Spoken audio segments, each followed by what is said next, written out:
Live stream के पहले ही दिन लड़के ने अपने हाथों से एक ऐसी गन बना दी जो गोलियां भर सकती थी और पक्षियों का शिकार भी कर सकती थी। नतीजा ये हुआ कि उसी दिन उसे पूछताछ के लिए पुलिस स्टेशन ले जाया गया। लेकिन कहानी यही नहीं रुकी। दूसरे दिन उसने अपने हाथों से रेनस्टॉर्म फ्लावर नीडल बना डाली और एक बार फिर उसे पुलिस स्टेशन ले जाया गया। तीसरे दिन पिछली गलतियों से सीख कर फैसला किया कि अब वो सिर्फ ड्राइंग की लाइव स्ट्रीम करेगा। लेकिन किस्मत को शायद कुछ और ही मंजूर था। इस बार उसके बनाए डॉलर इतने असली लगे कि मशीन भी पहचान नहीं पाई और इसी वजह से उसे सीधे एक छोटे से अंधेरे कमरे में बंद कर दिया गया। लगातार 3 बार पकड़े जाने और छोड़े जाने के बाद वो पूरे इंटरनेट पर मशहूर हो चुका था। अब सिर्फ नेटिजन्स ही नहीं बल्कि चीन की सरकार भी उस पर ध्यान देने लगी थी। उसके हाथों से बनाई गई ड्यूरेबल रोप को सिर्फ मिलिट्री ग्रेड ही नहीं बल्कि एयरक्राफ्ट कैरियर के अरेस्टिंग गियर के स्तर का बताया गया। यहाँ तक कि मछली पकड़ने के लिए बनाई गई उसकी ड्राइड फिश को एकेडमी ऑफ एग्रीकल्चरल साइंसेज ने कार्बन फाइबर जैसा बताया था।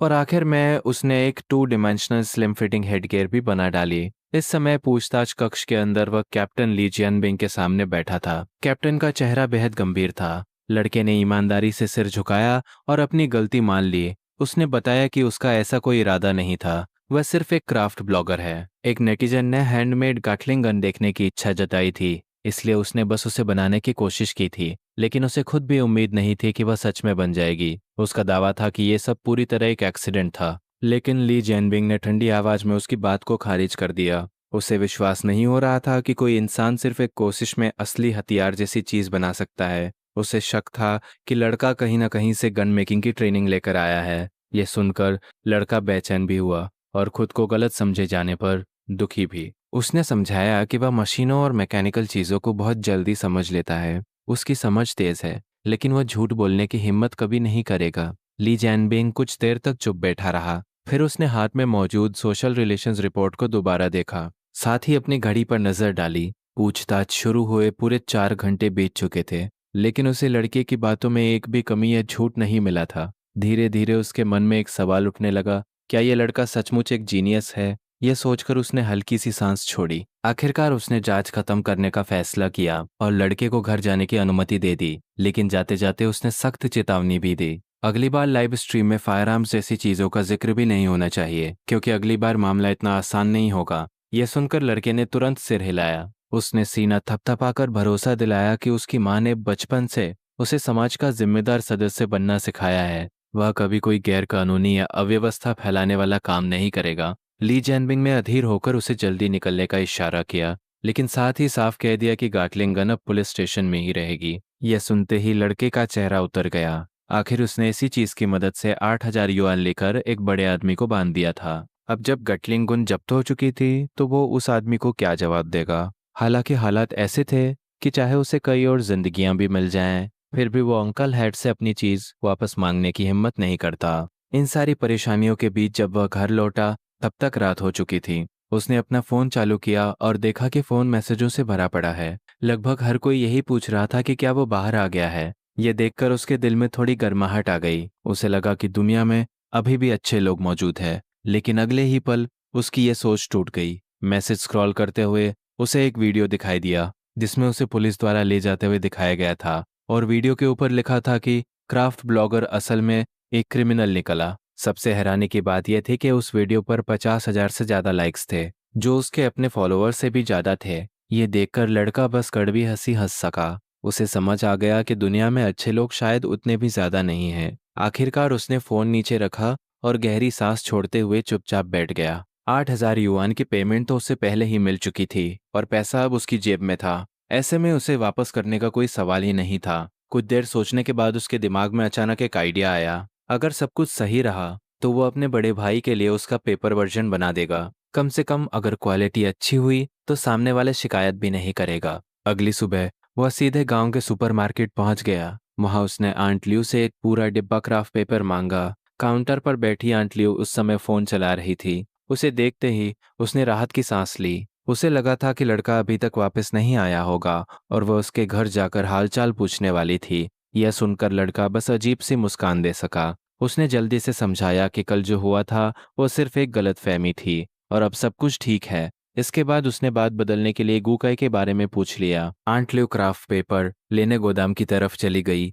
और बड़बड़ाने लगी कि उसका बेटा पता नहीं किस काम में व्यस्त है। काफी समय से उसने घर पर एक फोन तक नहीं किया था। लड़के ने सिर हिलाया और सफलतापूर्वक विषय बदल दिया। असल में ल्यूशन का परिवार उसके घर के ठीक सामने रहता था। उनका बेटा गुकाई उससे 3 साल बड़ा था। पढ़ाई में शानदार, व्यवहार में आज्ञाकारी और हर मामले में आदर्श। कम से कम उसकी माँ तो हमेशा यही कहती थी कि गुकाई और उसमें जमीन आसमान का फर्क है। सुना था कि गुकाई इस समय क्योतो में काम कर रहा है और काफी अच्छा कर रहा है। घर लौटने के बाद लड़के ने अपना फोन सेट किया और वीडियो रिकॉर्ड करना शुरू कर दिया। अब वो आधिकारिक तौर पर हैंडमेड पेपर गाटलिंग गन बनाने वाला था। कल के अनुभव की वजह से आज का काम काफी आसान साबित हुआ। सबसे पहले उसने पेपर टिप स्पिनिंग टॉप से 6 रेवोल्यूशंस हटा दिए, फिर हीट सिंक तैयार किया, उसके बाद ग्लू लगाया, स्टील को मॉडिफाई किया और वेल्डिंग के साथ असेंबली पूरी की। ज़्यादा समय नहीं बीता और सबसे मुश्किल हिस्सा पूरा हो गया। इसके बाद उसने एक ड्रिल खोलकर उसका ड्रिल बिट निकाल दिया, फिर ग्रिप के अंदर ट्रिगर इंस्टॉल किया।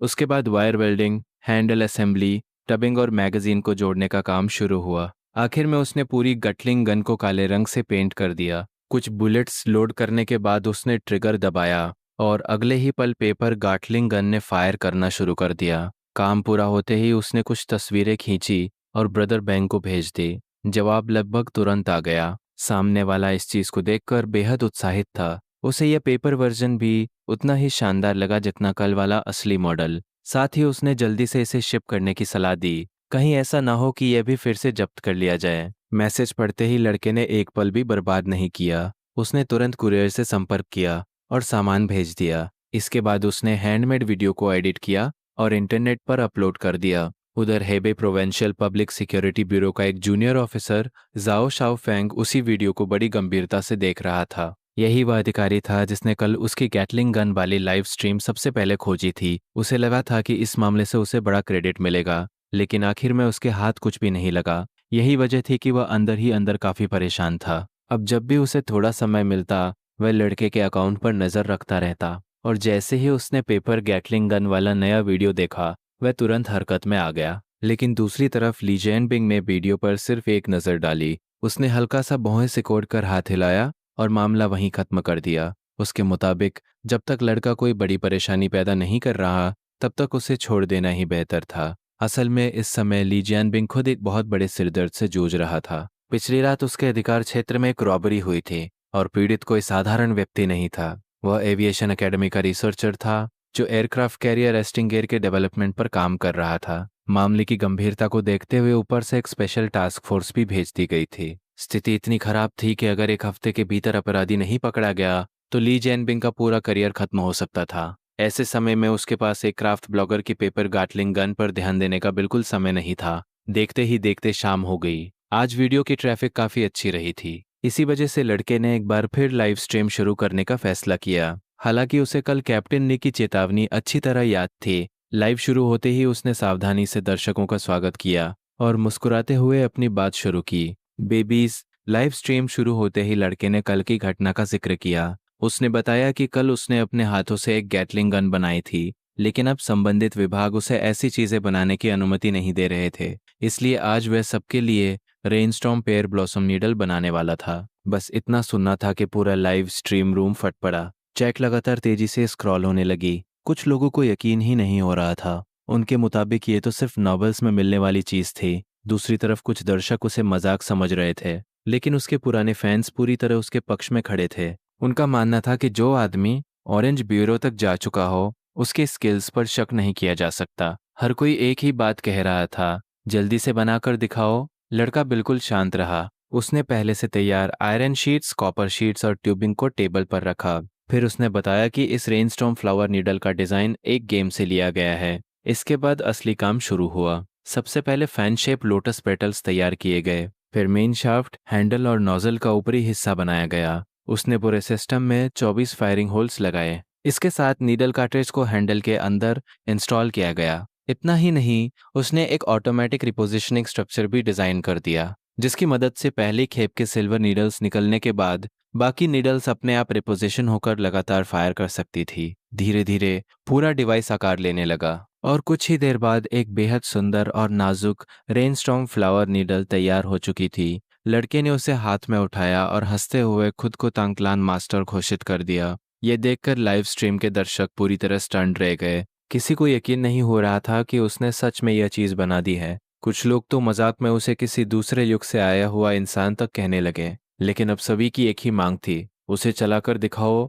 लड़के ने तुरंत एक शानदार पोज बनाया, वैसे भी वह खुद यही करने वाला था। ये कहते हुए वह रेनस्टॉर्म पेयर ब्लॉसम नीडल लेकर आंगन में पहुंच गया। उसने करीब 10 मीटर दूर एक लकड़ी का बोर्ड रखा, फिर बेहद स्टाइलिश अंदाज में डिवाइस का मैकेनिज्म दबा दिया। अगले ही पल 24 नीडल्स हवा को चीरती हुई निकली और सीधा जाकर लकड़ी के बोर्ड में धंस गई। पूरा लाइव स्ट्रीम रूम चीखों और हैरानी से भर गया। अब किसी को भी यह मजाक नहीं लग रहा था। दर्शक लगातार उसकी तारीफ कर रहे थे, कुछ तो उसे अपना गुरु तक मानने लगे। उधर गिफ्ट्स की एनिमेशन स्क्रीन पर लगातार फूटने लगी। लड़का खुशी से कान तक मुस्कुरा रहा था। वह दर्शकों को धन्यवाद दे ही रहा था कि तभी अचानक तेज दस्तक सुनाई दी। ठक ठक ठक आवाज लगातार बढ़ती जा रही थी। परेशान होकर वह दरवाजे की तरफ बढ़ा। उसे लगा कोई जरूरत से ज्यादा जोर से दरवाजा पीट रहा है, लेकिन जैसे ही उसने दरवाजा खोला, 2 टोपी पहने अधिकारी अंदर घुस आए। बिना कुछ कहे उन्होंने उसे सीधे दीवार से दबा दिया। लड़का पूरी तरह घबरा गया।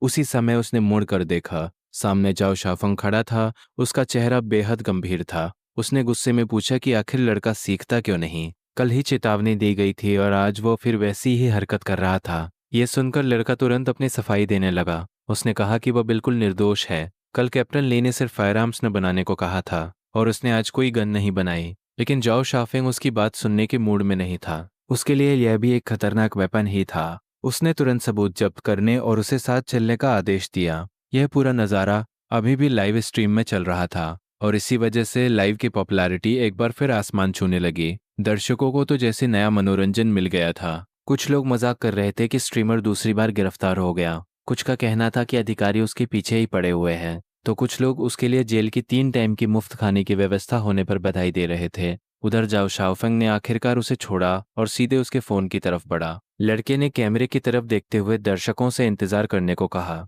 लेकिन अगले ही पल लाइव स्ट्रीम बंद कर दी गई। इसके बाद रेनस्टॉर्म पेयर ब्लॉसम नीडल को सबूत के तौर पर जब्त किया गया और लड़का चुपचाप पुलिस की गाड़ी में बैठ गया। कुछ देर बाद वह फिर से पुलिस स्टेशन के पूछताछ कक्ष में मौजूद था। इस बार उसके कंधे झुके हुए थे और चेहरा पूरी तरह बेबस लग रहा था। वह अधिकारियों को समझाने की कोशिश कर रहा था। उसके मुताबिक वह सिर्फ अपने व्यूअर्स के लिए कुछ नया और मजेदार बनाना चाहता था। उसने कहा कि यह तो एक फिक्शनल वेपन है, ना तो वो इसके बारे में ज्यादा जानता है और न ही उसका कोई गलत इरादा था। साथ ही उसने याद दिलाया कि कल कैप्टन ली ने सिर्फ गन्स बनाने से मना किया था, इस चीज के बारे में तो कुछ कहा ही नहीं गया था। उसकी बात सुनकर जाओ शाओफेंग का चेहरा और कड़ा हो गया। उसे ऐसा लगा जैसे लड़का उल्टा पुलिस को ही गलत साबित करने की कोशिश कर रहा हो। लड़का तुरंत घबरा गया और अपनी बात वापस लेने लगा। उसी समय स्टाफ एक टेस्ट रिपोर्ट लेकर अंदर आया। जाओ शाओफेंग ने रिपोर्ट खोली और जैसे ही उसकी नज़र नतीजों पर पड़ी, उसका चेहरा काला पड़ गया। रिपोर्ट के अनुसार ये रेनस्टॉर्म पेयर ब्लॉसम नीडल बेहद खतरनाक थी।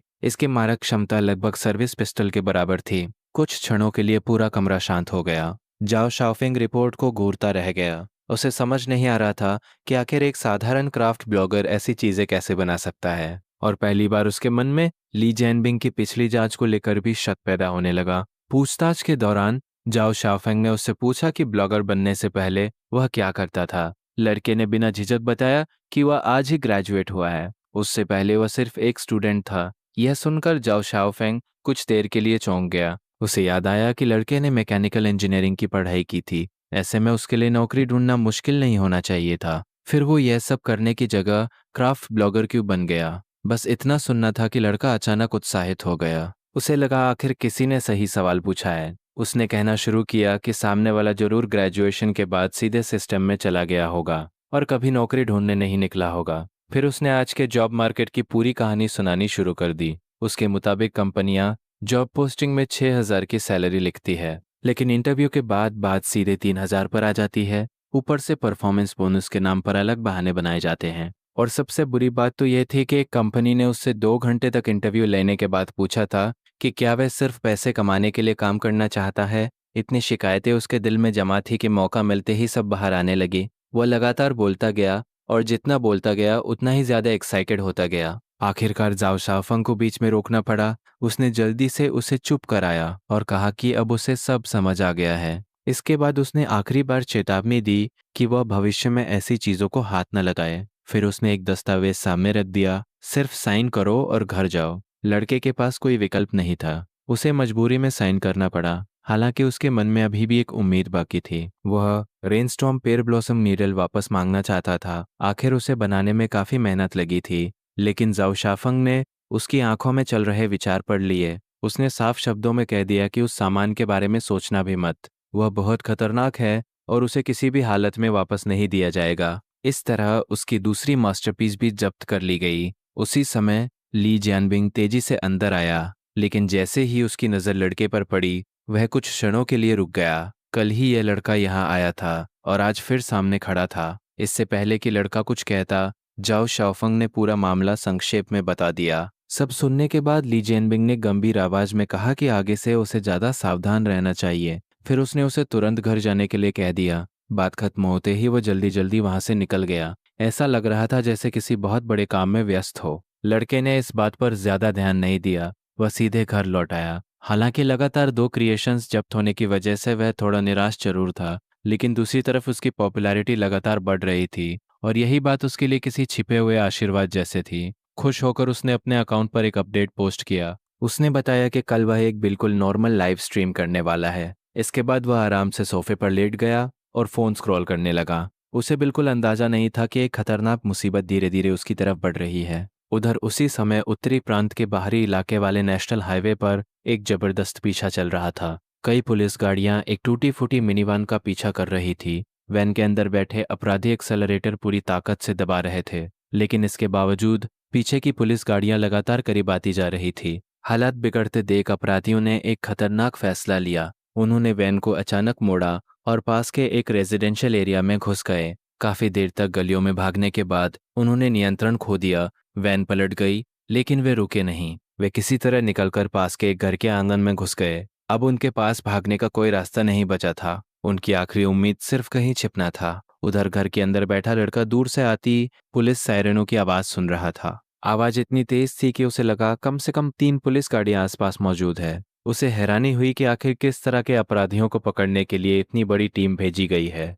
लेकिन उसने ज्यादा ध्यान नहीं दिया। वह आराम से फोन चलाता रहा। कुछ मिनट बाद उसे एक अजीब बात महसूस हुई। सायरन की आवाज लगातार और करीब आती जा रही थी। जितना वह सुन रहा था उतना ही बेचैन होता जा रहा था। अचानक उसके मन में एक डरावना ख्याल आया। कहीं ऐसा तो नहीं कि पुलिस ने अपना फैसला बदल दिया हो और अब उसे फिर से गिरफ्तार करने आ रही हो। यह सोचकर वह तुरंत उठ खड़ा हुआ। सच्चाई जानने के लिए वह बाहर जाने लगा, लेकिन जैसे ही उसने दरवाजा खोला, उसकी सांस अटक गई। एक ठंडी डैगर सीधे उसकी गर्दन पर लगी हुई थी। सामने खड़ा अपराधी उसे घूर रहा था। उसने धमकी दी कि अगर उसने जरा सी भी आवाज निकाली तो वो उसे तुरंत मार देगा। लड़के ने बिना विरोध किए दोनों हाथ ऊपर उठा दिए। उसने तुरंत अपराधी की बात मान ली। उसी समय बाहर मौजूद एक व्यक्ति घर के अंदर घुसने वाला था, लेकिन यह दृश्य देखते ही वह रुक गया। उसने दांत भींचे और अंदर मौजूद अपराधी को चेतावनी दी। घर पूरी तरह घेर लिया गया है, बेहतर होगा कि वह अभी आत्मसमर्पण कर दे। लेकिन अपराधी के चेहरे पर सिर्फ अंधेरा और हताशा थी।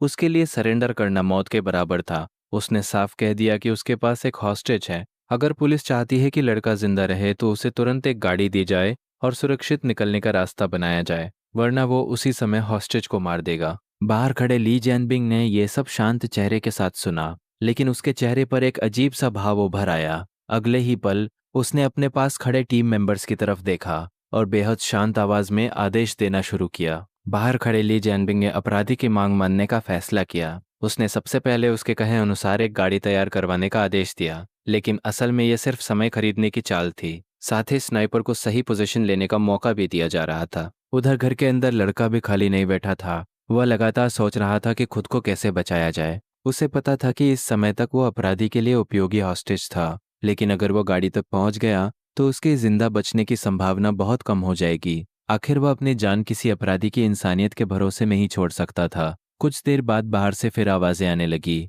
पुलिस ने गाड़ी तैयार कर दी थी। लड़के ने अपराधी की बाह को गौर से देखा, जो उसकी गर्दन के चारों तरफ लिपटी हुई थी। उसी पल उसे एहसास हुआ, यही मौका है। अगले ही क्षण अपराधी उसे दरवाजे की तरफ धकेलते हुए आगे बढ़ा। लड़के की आंखें सिकुड़ गई। उसने अचानक अपना दायां हाथ उठाया, फिर बेहद सटीक तरीके से एनेस्थेटिक वाली सुई अपराधी पर इस्तेमाल कर दी। अचानक हुए दर्द से अपराधी चीख पड़ा। उसकी पकड़ तुरंत ढीली हो गई, लेकिन लड़के ने उसे संभलने का मौका नहीं दिया। उसने फौरन अपराधी का दूसरा हाथ पकड़ लिया और पूरी ताकत से उसकी बाह को डिसलोकेट कर दिया। एक और दर्द भरी चीख पूरे घर में गूंज उठी। बाहर मौजूद ली जैनबिंग और बाकी अधिकारी ये आवाज सुनते ही घबरा गए। उन्हें लगा अंदर कुछ बड़ा हो गया है। उन्होंने तुरंत लोगों को दीवार पार करने और कार्रवाई की तैयारी करने का आदेश दे दिया। लेकिन घर के अंदर स्थिति पूरी तरह बदल चुकी थी। लड़का पूरी शांति से अपराधी की बाह मरोड़ रहा था। फिर उसने आराम से पास पड़ी मजबूत रस्सी उठा ली। उसी रस्सी से उसने अपराधी को कसकर बांधना शुरू कर दिया।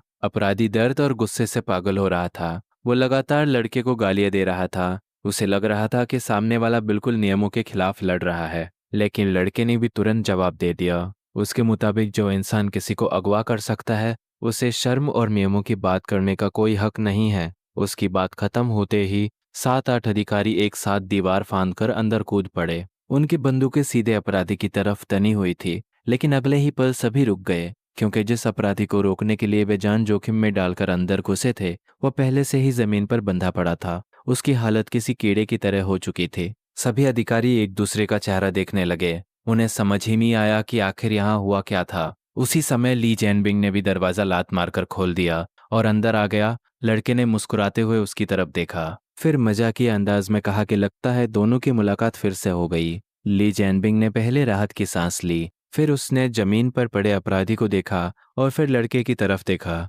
उसके चेहरे पर साफ हैरानी थी। उसे विश्वास नहीं हो रहा था कि लड़के ने अकेले ही पूरे हालात पलट दिए थे। उसने पूछा कि आखिर ये सब हुआ कैसे? आखिर अपराधी पहले से बंधा हुआ क्यों पड़ा है? उसने सच में उम्मीद नहीं की थी कि लड़के में ऐसी क्षमता भी होगी। इसके बाद अधिकारियों ने अपराधी को उठाया। ली जैनबिंग ने अपने साथियों को आदेश दिया कि उसे तुरंत गाड़ी में डालकर ले जाया। लेकिन जाते जाते अपराधी ने गुस्से से लड़के को घूरा। उसने दांत पीसते हुए धमकी दी कि अगर वह कभी बाहर निकला तो सबसे पहले उसी को मारेगा। लड़का भी पीछे हटने वालों में से नहीं था। उसने तुरंत पलटकर जवाब दिया। यह देखकर अपराधी और ज्यादा भड़क गया। उसने ली जैनबिंग से शिकायत तक कर डाली कि लड़का पुलिस का भी सम्मान नहीं करता। लेकिन ली जैनबिंग ने उसकी बात को पूरी तरह नजरअंदाज कर दिया। उसने बस हाथ हिलाया और अधिकारियों को अपराधी को जल्दी ले जाने का आदेश दिया। इसके बाद उसकी नज़र फिर लड़के पर गई और उसने आधी मुस्कान के साथ कहा कि लगता है इस बार भी उसे पुलिस स्टेशन चलना पड़ेगा। हालांकि इस बार स्थिति अलग थी। वह आरोपी नहीं बल्कि गवाह था। ली जैनबिंग ने मजाक में भरोसा दिलाया कि इस बार कम से कम उसे चाय जरूर मिलेगी और बयान खत्म होने के बाद उसे वापस घर भी छोड़ दिया जाएगा। कुछ देर बाद वे सभी पुलिस स्टेशन पहुंच गए। अपराधी को सीधे इंटेरोगेशन रूम में ले जाया गया, जबकि ली जैनबिंग खुद लड़के का बयान लेने बैठ गया। पूछताछ ज्यादा लंबी नहीं चली। मुख्य रूप से उससे पूरी घटना का क्रम पूछा गया। कैसे अपराधी घर में घुसा, कैसे उसने हॉस्टेज बनाया और कैसे आखिरकार वो खुद को बचाने में सफल हुआ। जब जाओ शाओफंग ने सुना कि लड़के ने अपराधी को नर्व अटैक और एनेस्थेटिक की मदद से काबू किया था, तो वह भी हैरान रह गया। उसे बिल्कुल उम्मीद नहीं थी कि लड़का इतनी हिम्मत और सूझबूझ दिखाएगा। बयान पूरा होने के बाद उसने उसकी काफी तारीफ की, फिर कहा कि थोड़ी देर में उसे घर भेज दिया जाएगा। अब जब लड़के को यकीन हो गया कि इस बार वो सस्पेक्ट नहीं है, तो उसकी हिम्मत बढ़ गई। उसने तुरंत एक सवाल पूछ डाला। वह जानना चाहता था कि आखिर वो अपराधी कौन था और क्या वह जल्दी जेल से बाहर आ सकता है, क्योंकि उसे बदले की धमकी अब भी याद थी। यह सुनकर सामने बैठे अधिकारी ने शांत स्वर में जवाब दिया, उसे चिंता करने की कोई जरूरत नहीं है, क्योंकि वह आदमी इतनी आसानी से बाहर आने वाला नहीं था। जाओ शाफंग ने मेरे कंधे पर हाथ रखा और मुस्कुराते हुए बताया कि जिस अपराधी को पकड़ा गया है, उसने कुछ दिन पहले एक रिसर्चर को लूटा था। मामला काफी गंभीर था। ऐसे अपराध के लिए उसे निश्चित रूप से भारी सजा मिलने वाली थी। यह सुनकर मेरे मन का बोझ थोड़ा हल्का हो गया। कम से कम अब बदले की चिंता करने की जरूरत नहीं थी। इसके बाद जाओ शाओफेंग मुझे घर छोड़ने के लिए साथ लेकर बाहर निकल गया। लेकिन जैसे ही हम दोनों पुलिस स्टेशन की लॉबी तक पहुंचे, एक अधिकारी तेजी से भागता हुआ हमारे पास आया। उसने घबराहट में हमें रोक लिया। उसके अनुसार अपराधी को बांधने वाली रस्सी में समस्या आ गई थी। काफी कोशिशों के बाद भी वो खुल नहीं रही थी, इसलिए उसे मेरी मदद चाहिए थी। मैंने लापरवाही से हाथ हिलाया। मेरे हिसाब से अगर रस्सी नहीं खुल रही थी तो उसे काट देना चाहिए था। वैसे भी अब मुझे उस रस्सी की कोई ज़रूरत नहीं थी। लेकिन अधिकारी ने तुरंत बताया कि उन्होंने काटने की कोशिश की थी, मगर रस्सी कट ही नहीं रही थी। इसी वजह से वे लोग मुझे वापस बुलाने आए थे। यह सुनते ही मुझे अचानक एक बात याद आई। जिस स्टील वायर रोक का इस्तेमाल मैंने किया था, वह कोई साधारण रस्सी नहीं थी। वो उसी स्पेशल स्टील वायर से बनाई गई थी जिसे मैंने पहले अपने एक्सपेरिमेंट्स के दौरान तैयार किया था। ऊपर से अपराधी को बांधते समय मैंने एक खास नॉट भी लगाया था ताकि वो भाग न सके।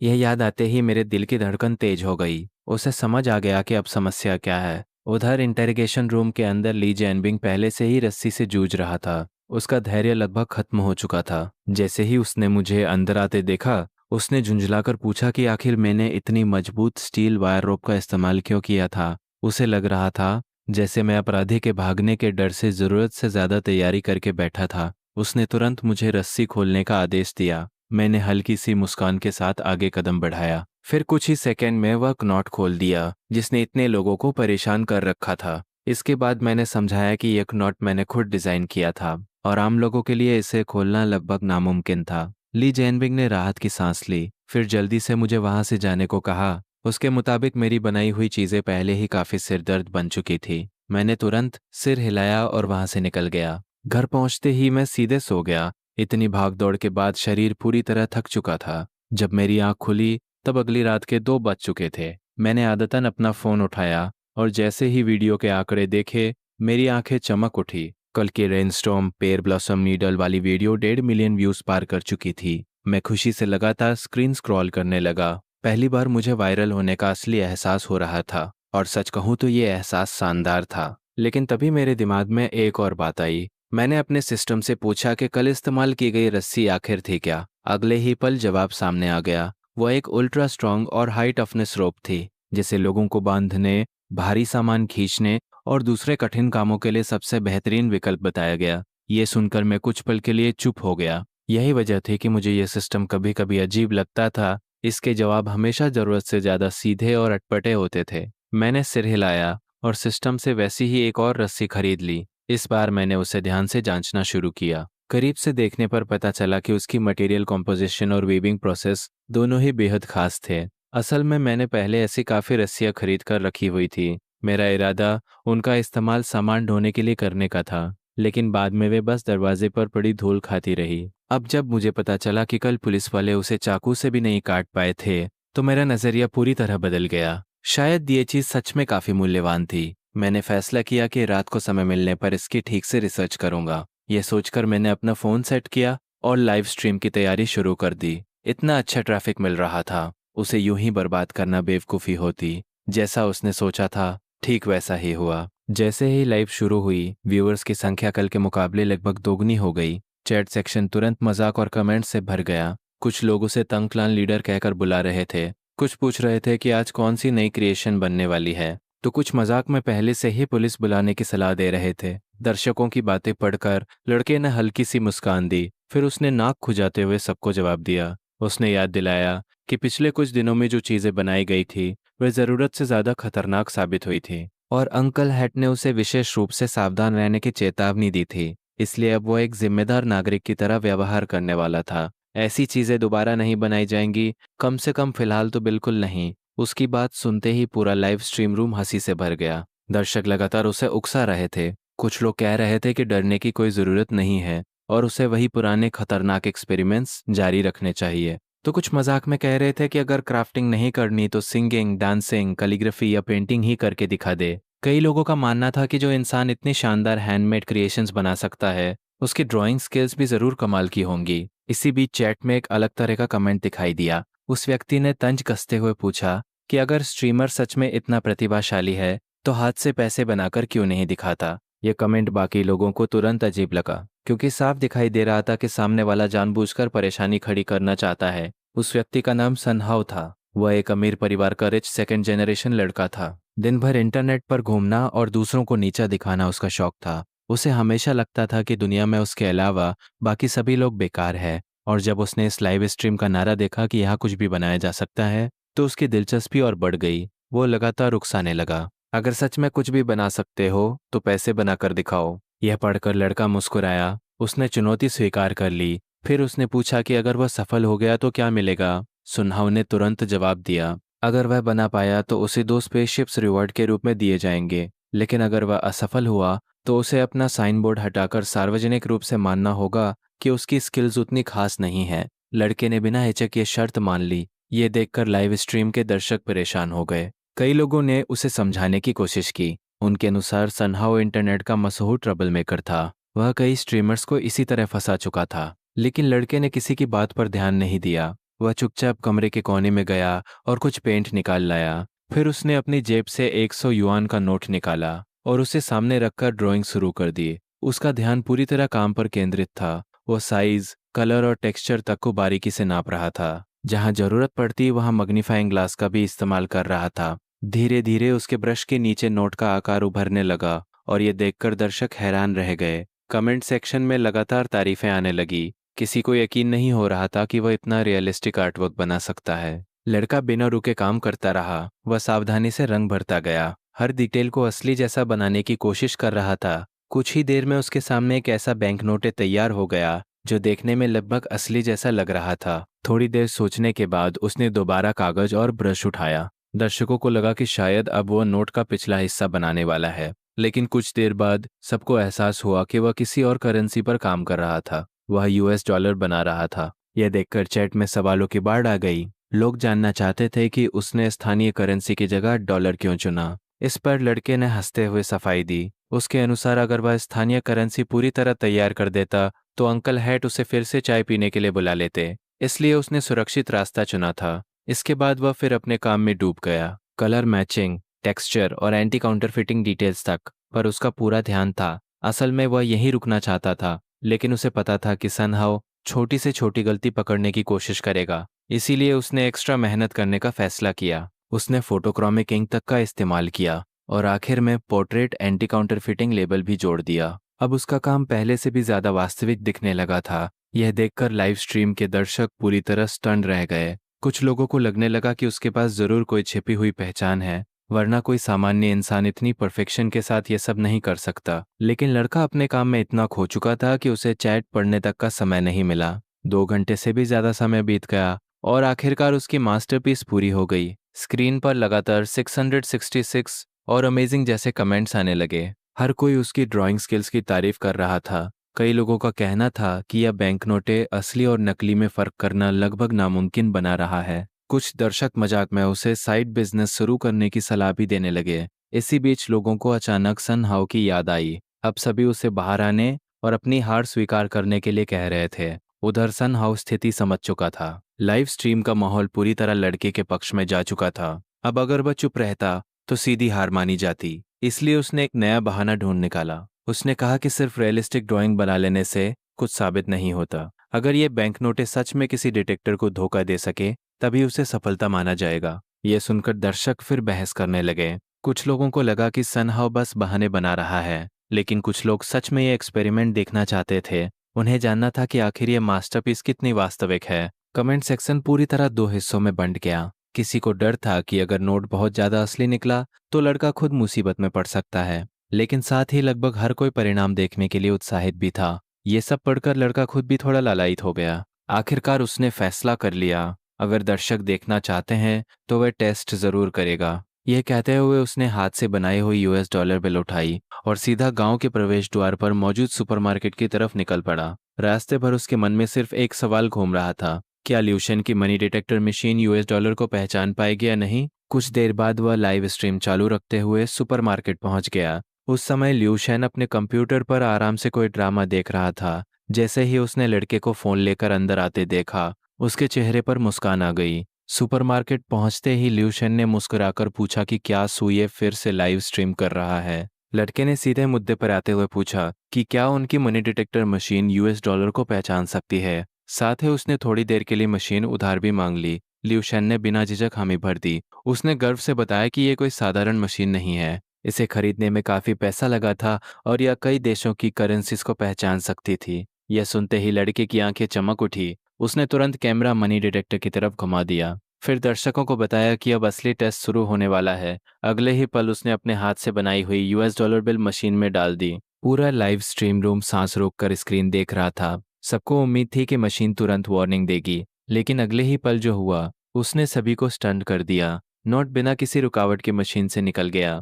न कोई अलार्म बजा, न कोई एरर आया, न ही किसी तरह की वार्निंग दिखाई दी। पूरा प्रोसेस इतना स्मूथ था जैसे मशीन ने उसे असली नोट मान लिया हो। कुछ सेकंड के लिए पूरा लाइव स्ट्रीम रूम शांत हो गया। दर्शक तो हैरान थे ही, लेकिन सबसे ज्यादा शॉक्ड खुद लड़का था। उसे अपनी आंखों पर विश्वास नहीं हो रहा था। उसने तुरंत नोट उठाया और दोबारा मशीन में डाला, फिर तीसरी बार, फिर चौथी बार, लेकिन हर बार वही नतीजा सामने आया। नोट आराम से डिटेक्टर से गुजर जाता। यह देखकर लिू शेन भी उलझन में पड़ गया। उसे समझ नहीं आ रहा था कि लड़का एक ही नोट को बार बार क्यों चेक कर रहा है। उसने पूछा कि आखिर इस नोट में ऐसी क्या बात है, लेकिन लड़का अब भी विश्वास नहीं कर पा रहा था। उसने आखिरी बार फिर टेस्ट किया और इस बार भी मशीन ने कोई समस्या नहीं दिखाई। अब वो सचमुच घबरा गया। उसने तुरंत पूछ लिया कि कहीं मशीन खराब तो नहीं है। ये सुनते ही लिू शेन थोड़ा नाराज हो गया। उसने साफ कहा कि यह ब्रांडेड मशीन है, कुछ ही महीने पहले खरीदी गई है, इसमें खराबी होने का सवाल ही नहीं उठता। यह जवाब सुनकर लड़के का चेहरा उतर गया। उसे लगने लगा कि अब वो बड़ी मुसीबत में फंस चुका है। उधर लाइव स्ट्रीम के दर्शक पूरी तरह स्तब्ध थे। अगर उन्होंने ड्राइंग को शुरू से बनते हुए अपनी आंखों से ना देखा होता तो शायद कोई भी यकीन नहीं करता। कई लोगों को लग रहा था कि उसने कहीं से असली नोट बदल दिया है, लेकिन कैमरे के सामने पूरा प्रोसेस रिकॉर्ड हुआ था, इसलिए ऐसा होना असंभव था। चैट में लगातार एक ही बात दोहराई जा रही थी, स्ट्रीमर ने इस बार हद कर दी है। लड़का खुद भी समझ नहीं पा रहा था कि आखिर ये सब कैसे हो गया। वह भी कोई सफाई सोच ही रहा था कि अचानक लाइव स्ट्रीम बंद हो गई। स्क्रीन एकदम काली हो गई। उसका अकाउंट जबरदस्ती ऑफलाइन कर दिया गया था। लाइव स्ट्रीम वहीं खत्म हो गई। लिू शेन और आंट लिू अभी भी पूरी स्थिति को समझने की कोशिश कर रहे थे। जब उन्हें पता चला कि नोट सच में लड़के ने अपने हाथों से बनाया है तो दोनों हैरान रह गए। आंट लिू की आंखों में तो गर्व साफ दिखाई दे रहा था। उसे लग रहा था कि लड़के के पास असाधारण पेंटिंग टैलेंट है। उसके अनुसार अगर वह इसी दिशा में आगे बढ़े तो भविष्य में एक महान आर्टिस्ट बन सकता है। लेकिन लड़के के चेहरे पर कोई खुशी नहीं थी। वह बस भारी कदमों से सुपरमार्केट से बाहर निकल आया और जैसे ही बाहर पहुंचा एक परिचित आवाज सुनाई दी। जाओ शाओफंग गुस्से में उसका इंतजार कर रहा था। उसे देखते ही उसने डांटना शुरू कर दिया। उसके मुताबिक लड़का कभी शांत नहीं बैठ सकता था, हर बार किसी नए तरीके से मुसीबत खड़ी कर देता था। यह देखकर लड़के ने बेबस होकर पूछा कि क्या इस बार कम से कम उसे घर लौटने दिया जाएगा, लेकिन इस सवाल का जवाब किसी के पास नहीं था। कुछ देर बाद वो एक बार फिर उसी परिचित इंटेरोगेशन रूम में बैठा हुआ था। सामने ली जैनबिंग गंभीर चेहरे के साथ मौजूद था। इस बार उसके चेहरे पर साफ थकान दिखाई दे रही थी। उसने व्यंग्य करते हुए कहा कि पहले हथियार बनाना काफी नहीं था, अब लड़का करेंसी भी बनाने लगा है। लड़के ने तुरंत अपनी सफाई देने की कोशिश की। उसने बताया कि उसका कोई गलत इरादा नहीं था, वह तो सिर्फ ड्राइंग कर रहा था। कागज भी उसने यूं ही उठा लिया था। उसे क्या पता था कि हाथ से बनाई हुई ड्राइंग सच में डिटेक्टर को पार कर जाएगी। लेकिन ली जियानबिंग इस बार बिल्कुल प्रभावित नहीं हुआ। उसने याद दिलाया कि 3 दिन की लाइव स्ट्रीम में लड़का 3 बार पुलिस स्टेशन पहुंच चुका है। अगर यही हाल रहा तो शायद उसे वापस घर भेजने का कोई मतलब ही नहीं बचेगा, क्योंकि अगले दिन फिर उसे यहीं आना पड़ेगा। तभी अचानक लड़के के दिमाग में एक विचार आया। उसने झट से पूछा कि कहीं मनी डिटेक्टर ही खराब तो नहीं था, लेकिन उसकी बात पूरी भी नहीं हुई थी कि ली जियानबिंग ने जवाब दे दिया। उन्होंने पहले ही दूसरी मशीन से भी टेस्ट कर लिया था और हर बार नतीजा बिल्कुल वही आया, समस्या डिटेक्टर में नहीं थी। यह सुनते ही लड़का पूरी तरह निराश हो गया। वह सिर झुकाकर बैठ गया। उसे खुद समझ नहीं आ रहा था कि उसकी ड्राइंग डिटेक्टर को कैसे धोखा दे सकती है। आखिर उसने मजाक में यह तक सोच लिया कि शायद अमेरिकी करेंसी की एंटी काउंटरफेटिंग टेक्नोलॉजी ही कमजोर होगी। यह सुनकर ली जियनबिंग लगभग हंस पड़ा। इतनी परेशानी के बीच भी लड़के की सोच उसे हैरान कर देती थी। आखिरकार उसने एक डॉक्यूमेंट निकाला, फिर उसे भरने और आधिकारिक रजिस्ट्रेशन पूरा करने को कहा। लड़के ने इस बार बिना बहस किए सब कुछ मान लिया। वह तेजी से फॉर्म भरने लगा। कुछ ही देर में सारी फॉर्मेलिटीज पूरी हो गई। इसके बाद ली जैनबिंग ने दस्तावेज समेट लिए, फिर शांत स्वर में कहा कि अब वो जा सकता है। लड़के ने मन ही मन लंबी सांस ली। 3 दिनों की मेहनत से बनाई गई कोई भी क्रिएशन उसके पास नहीं बची थी। सब कुछ किसी न किसी बहाने जब्त हो चुका था, लेकिन कम से कम इस बार उसे छोड़ा तो जा रहा था। उधर अपने ऑफिस में बैठे ली जियनबिंग ने उस हाथ से बनाई गई US$ बिल को फिर से देखा। उसके चेहरे पर हल्की मुस्कान उभर आई। उसके अनुसार अगर ये लड़का कभी गलत रास्ते पर नहीं गया तो भविष्य में जरूर कुछ बड़ा करके दिखाएगा। ऑफिस के अंदर बैठे अधिकारियों के बीच अब भी उसी हाथ से बनाई गई US$ बिल की चर्चा चल रही थी। उनके मुताबिक उन्होंने पहले कभी किसी इंसान को अपने हाथों से इतनी असली दिखने वाली करेंसी बनाते नहीं देखा था। सबसे हैरानी की बात यह थी कि वो नोट कई डिटेक्टर्स की जांच भी पार कर चुका था। ली जैनबिंग ने मेज पर रखी US$ बिल की तरफ देखा, फिर शांत स्वर में बताया कि उसने इस मामले की रिपोर्ट ऊपर भेज दी है। कुछ देर बाद वह इस सामान को संबंधित विभाग के पास पहुंचा देगा। उसी समय एक पुलिस अधिकारी तेजी से कमरे में आया। उसने बताया कि रिसर्च इंस्टीट्यूट से लोग पहुंच चुके हैं। यह सुनते ही ली जैनबिंग तुरंत खड़ा हो गया। उसने पीछे रखी अलमारी से एक फाइल निकाली और तेज कदमों से रिसेप्शन रूम की तरफ बढ़ गया। कमरे के अंदर एक मध्यवय व्यक्ति पहले से बैठा हुआ था। ली जैनबिंग को देखते ही वह खड़ा हो गया। उसने अपना परिचय शेन जिंगयान के रूप में दिया। वह रिसर्च इंस्टीट्यूट से आया था। उसका मुख्य उद्देश्य मामले की प्रगति जानना था। साथ ही वह अपने दिवंगत सहकर्मी के अवशेष भी वापस ले जाना चाहता था। इसके बाद दोनों के बीच मामले को लेकर बातचीत शुरू हुई। ली जैनबिंग ने अब तक की जांच का सार समझाया। जांच के अनुसार अपराधी ने रिसर्चर को निशाना बनाने से पहले किसी व्यक्ति से पैसे प्राप्त किए थे। पैसा भेजने वाला व्यक्ति चीन का था, लेकिन उसके पीछे कोई और भी मौजूद था और वह बेहद सावधान तरीके से काम कर रहा था। पुलिस का अनुमान था कि इस पूरे मामले के पीछे विदेशी ताकतों का हाथ हो सकता है, क्योंकि अपराधियों ने चीनी लोगों को सामने रखकर अपने असली उद्देश्य छिपाने की कोशिश की थी। ली जैनबिंग ने दृढ़ स्वर में कहा कि ऐसे गद्दार हमेशा मौजूद रहते हैं, लेकिन पुलिस उन्हें एक एक करके पकड़ती रहेगी। यह सुनकर शेन जिंगयान ने सभी अधिकारियों का धन्यवाद किया। वह जाने ही वाला था कि अचानक उसकी नज़र पास रखी एक रस्सी पर पड़ी। वह रस्सी विज्ञापन स्टैंड के नीचे रखी हुई थी। शायद कोई और व्यक्ति उसे नज़रअंदाज कर देता, लेकिन शेन जिंगयान अलग था। हाल ही में रिसर्च इंस्टीट्यूट एक विशेष केबल प्रोजेक्ट पर काम कर रहा था। इसी वजह से अब वो किसी भी तरह की रस्सी या केबल देखते ही उसका निरीक्षण करने लगता था। वह तुरंत नीचे झुका और रस्सी उठा ली। करीब से देखते ही उसके चेहरे का भाव बदल गया। उसे एहसास हुआ कि इस रस्सी की वीविंग स्ट्रक्चर काफ़ी अलग थी। कम से कम उसने इससे पहले ऐसा डिज़ाइन कभी नहीं देखा था। उसने तुरंत ली जियानबिंग की तरफ मुड़कर पूछा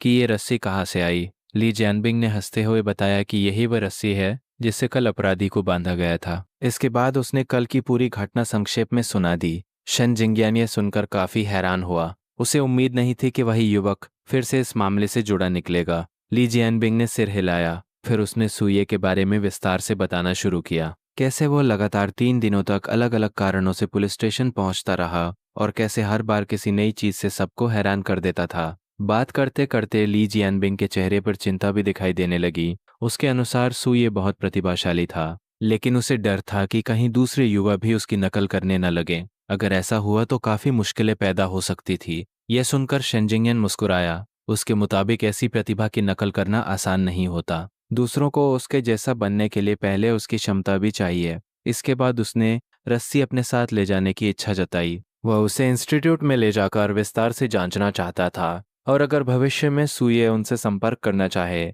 तो उसे सीधे उसके पास भेजा जा सकता था। उधर दूसरी तरफ सुये को इन सब बातों की कोई जानकारी नहीं थी। घर पहुंचकर उसने समय देखा। अब लाइव स्ट्रीम शुरू करने में काफ़ी देर हो चुकी थी, इसलिए वह सीधे अपने वर्कशॉप में चला गया। वह कई दिनों से उस स्पेशल रोप को लेकर उत्सुक था। अब उसने फैसला कर लिया था कि इसके रहस्य को समझकर रहेगा। सिस्टम ने उसे कुछ बेसिक प्रिंसिपल जरूर दिए थे, लेकिन सिर्फ उन जानकारियों के सहारे पूरी तकनीक समझना उतना आसान नहीं था जितना उसने सोचा था। उसकी एक आदत थी, जब भी उसे कोई मुश्किल समस्या मिलती वह उसमें पूरी तरह डूब जाता था। या तो समाधान निकलता था या फिर वह खुद थक कर गिर जाता था। बीच का रास्ता उसके लिए कभी नहीं रहा। इसके बाद कई दिन लगभग बिना रुके बीत गए। वह दिन रात रस्सी के स्ट्रक्चर पर काम करता रहा। एक के बाद एक फॉर्मूलास बदलता रहा। 10 से भी ज्यादा बार कैलकुलेशंस और एडजस्टमेंट्स दोहराई गईं। आखिरकार सबसे कठिन हिस्सा पूरा हुआ। वह था मटेरियल का निर्माण। इसके बाद वीविंग, कोटिंग और बाकी जटिल प्रक्रियाओं पर काम शुरू हुआ। कई असफलताओं के बाद आखिर वह क्षण भी आ गया। उसके हाथ में अब बिल्कुल वैसी ही रस्सी थी जैसी उसने सिस्टम से प्राप्त की थी। उसे देखते ही उसके शरीर में राहत की लहर दौड़ गई। कई दिनों की मेहनत आखिर सफल हो चुकी थी। काम खत्म होते ही वह बिस्तर पर गिर पड़ा और लंबे समय बाद चैन की नींद सो गया। जब उसकी आंख खुली तो उसने सबसे पहले अपना फोन उठाया। फिर कई दिनों बाद अपने अकाउंट में लॉगिन किया, लेकिन लॉगिन करते ही वह चौंक गया। प्राइवेट मैसेजेस की संख्या इतनी ज्यादा थी कि स्क्रीन भर गई। लगभग हर कोई उसका हालचाल पूछ रहा था। कई लोगों को लगा था कि वह फिर से किसी बड़ी मुसीबत में फंस गया है। कुछ लोग उसे सावधान रहने की सलाह दे रहे थे। यहाँ तक कि किसी ने एक दूसरे ब्लॉगर का वीडियो भी भेजा था। उस वीडियो में कोई व्यक्ति हाथ से $US नाइफ बना रहा था और फिर उससे अलग अलग चीजें तैयार कर रहा था। यह सब देखकर सुये सिर्फ बेबस होकर सिर हिला सका। उसे समझ नहीं आ रहा था कि इंटरनेट पर लोग आखिर क्या क्या कर रहे हैं। इसी दौरान उसने कमेंट्स पढ़ना शुरू किया। कई दर्शक हैरान थे कि वह इतनी जल्दी वापस कैसे आ गया। कुछ को पूरा यकीन था कि इस बार उसे कई सालों तक जेल में रहना पड़ेगा। कुछ लोग अब भी उसके असली अतीत के बारे में जानना चाहते थे, तो कुछ मजाक में उसे विदेश जाकर बिजनेस शुरू करने के प्रस्ताव दे रहे थे।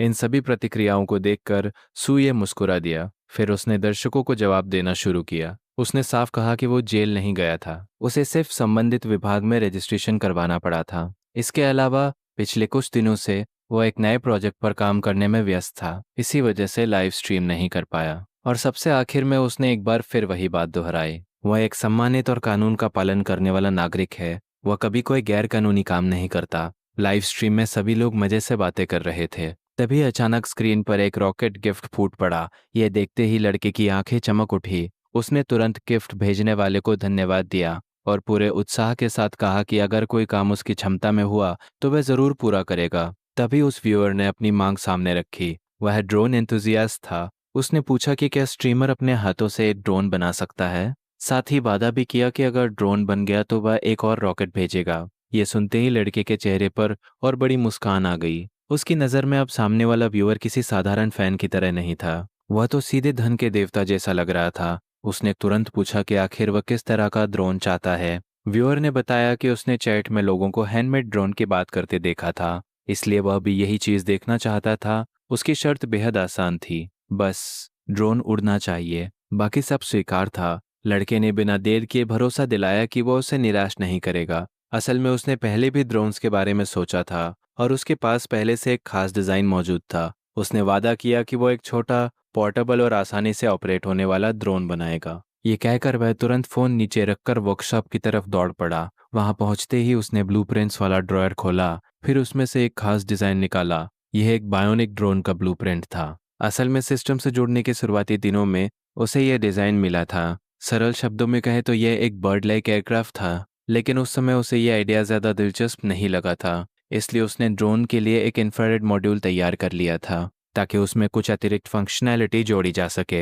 हालांकि दूसरे प्रोजेक्ट्स में व्यस्त होने की वजह से वो कभी पूरा ड्रोन नहीं बना पाया। अब आखिरकार वह समय आ चुका था। वह ब्लूप्रिंट लेकर कैमरे के सामने वापस आया। फिर उसने दर्शकों को बताया कि आज का प्रोजेक्ट एक बियोमिमेटिक ड्रोन होगा। उसके अनुसार ये ड्रोन दिखने में बिल्कुल एक पक्षी जैसा होगा, लेकिन उसके अंदर ड्रोन की सभी जरूरी कैपेबिलिटीज मौजूद रहेंगी। इतना ही नहीं, उसने दावा किया कि उसने इसमें कई अपग्रेड्स भी जोड़ दिए हैं, जिनमें रिकॉनेसेंस, अटैक और स्टेल्थ जैसी फंक्शन शामिल है। पूरे ड्रोन का आकार लगभग 20 सेंटीमीटर रखा गया था और इसका बाहरी रूप वुडपेकर जैसा था। उसका मानना था कि ऐसे पक्षी आमतौर पर हर जगह दिखाई देते हैं, इसलिए कैमोफ्लाज और स्टेल्थ इफेक्ट और बेहतर रहेगा। साथ ही ड्रोन लगभग पूरी तरह साइलेंट भी होगा। लेकिन जैसे ही उसने ब्लूप्रिंट कैमरे के सामने दिखाया, पूरा लाइव स्ट्रीम रूम हंसी से भर गया। दर्शकों को ड्राइंग देखकर ज्यादा भरोसा नहीं हुआ। कई लोगों को लग रहा था कि ब्लूप्रिंट काफी अधूरा है। ऊपरी रूपरेखा तो थी, लेकिन अंदरूनी स्ट्रक्चर लगभग दिखाई ही नहीं दे रहा था।